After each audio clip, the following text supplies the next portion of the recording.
आणि अजित पवार यांच्या विमान अपघाताची सखोल चौकशी व्हावी अशी मागणी करण्यात आली आहे। अपघात प्रकरणी योग्य तपास व्हावा असं आदित्य ठाकरे यांनी म्हटलंय। ज्यांच्याकडे जी माहिती असेल त्यांनी ती तपास यंत्रणांना द्यावी असं मंत्री छगन भुजबळ यांनी म्हटलंय।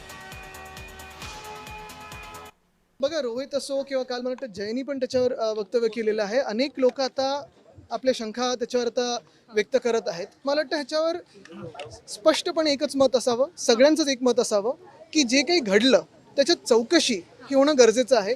काल मला वाटतं उपमुख्यमंत्री सुनेत्राताईंनी देखील मागणी केली आहे की सीबीआय चौकशी व्हावी, कारण आता जे काही पुढे पुढे येतं ब्लॅक बॉक्स असेल वगैरे ह्याच्यात संशय वाढत चाललेला आहे। म्हणून एक निश्चित आहे की चौकशी तर व्हावी।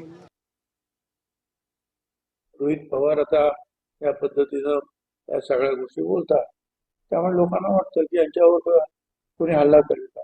पण तसं काही हल्ला करणारं हल्ला कोणी काय केलं असं आम्हाला तर काही वाटत नाही, कारण ते सुद्धा अजितदादांच्या बद्दल काय काय झालं असेल त्या प्रेमातून काहीतरी बोलत असतात, कारण ते त्यांचे काका होते अजितदादा।